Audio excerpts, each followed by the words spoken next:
Good afternoon. It's Heather Doyle Fraser, and I am here today to do an afternoon pick me up. If you guys have followed me before, you know I have done my 40 weeks daily posts in the past, and I haven't done them in a long time. And I was thinking that something like that might be helpful right now. And I know it would help me. So I thought that it might help some other people too.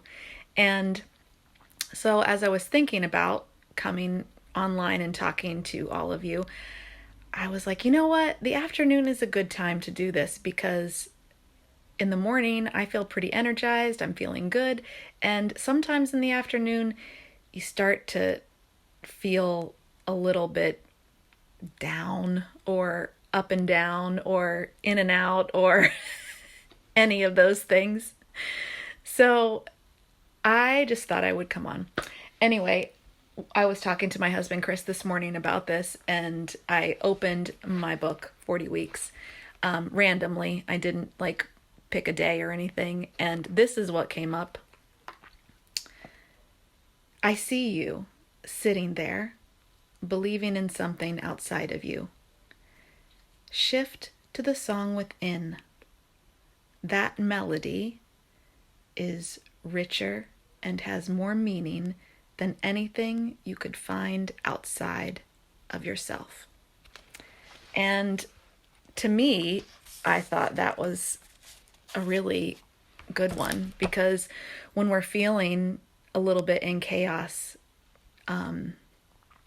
recognizing that we can come back to the solid foundation that is within us is really helpful because we're with us all the time. And sometimes, though, that doesn't feel so good because you don't feel solid.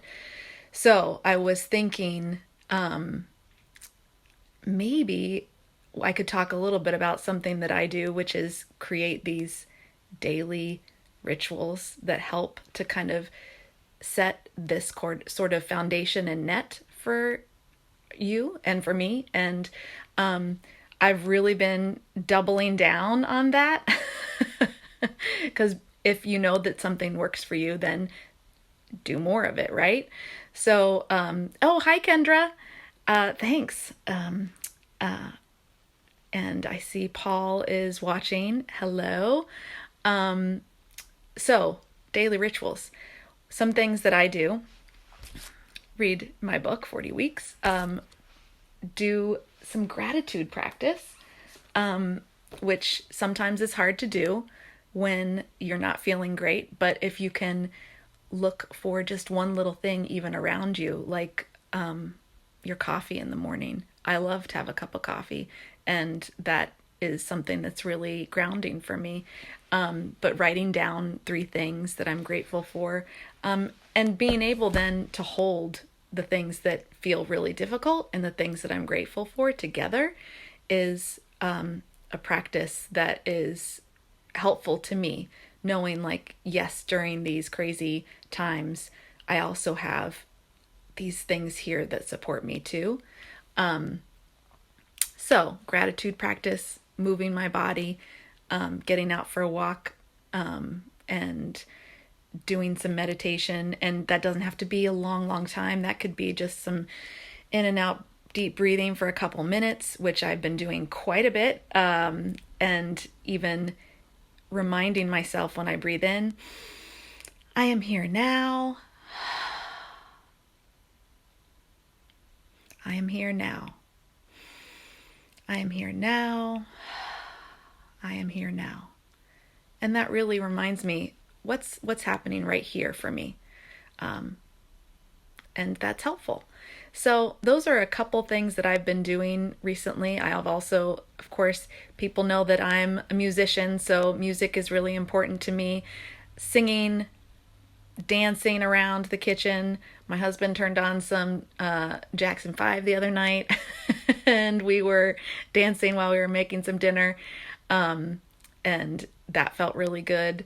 But just listening to music even, and allowing just yourself to have a little bit of wiggle room in your body gives you some wiggle room in your mind and your heart sometimes too.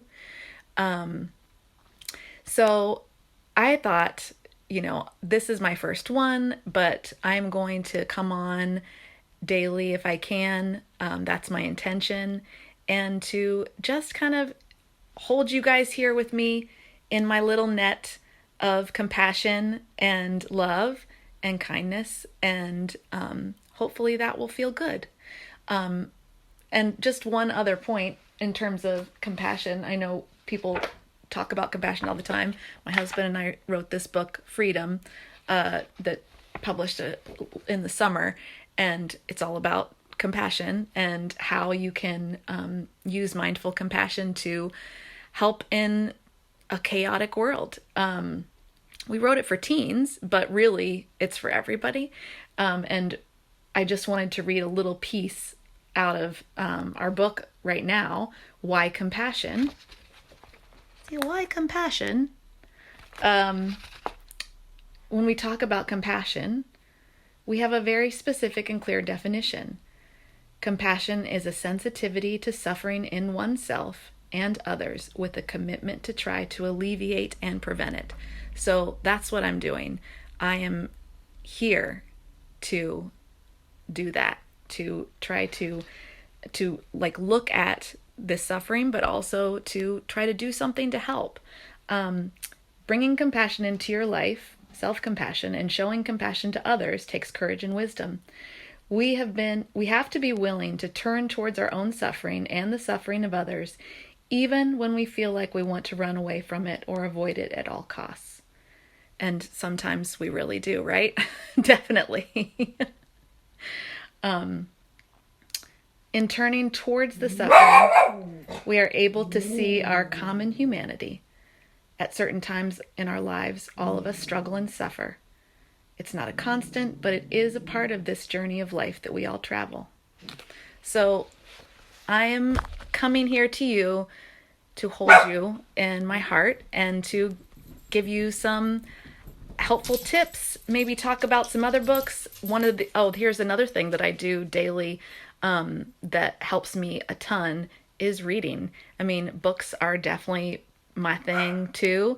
And so every night before I go to bed, I read for just a few minutes, and it doesn't have to be long, 10 minutes, 15 minutes, 20 minutes, 30 minutes. I don't know. It just depends on how I am at that day. And I read a big variety of things from fiction to nonfiction, self-help, coachy things, since I'm a coach, self-development, historical fiction, fun, fluffy stuff, all kinds. And it just depends on what I'm in the mood for. Right now, I have a couple books going, but one of them is Untamed by Glennon Doyle, which I'm loving. I'm almost done with it. And I actually pre-ordered that book way long time ago, and it arrived on my doorstep about a week ago, and I forgot that I had pre-ordered it, but I was so excited about it because it was just this little gift that my past self had given to my future self today. So maybe I'll be pulling out some of my favorites and talking about those too. If anyone's interested in kind of chatting about books, I am all up for that. Maybe we'll even start a little mini book club or something. I don't know. But I just wanted to let you know I'm here for all of you. And if you need anything, just reach out. And if you want to talk about anything particular, like any books that are coming up for you, or any practices that you're doing daily that are really helping you, exercising, walking, knitting, anything, just give me a holler. I'd love to talk about it. And we can talk about it here too. So I will be back tomorrow and around the 4 to 4:30 Eastern time. And I look forward to seeing you again soon. Bye.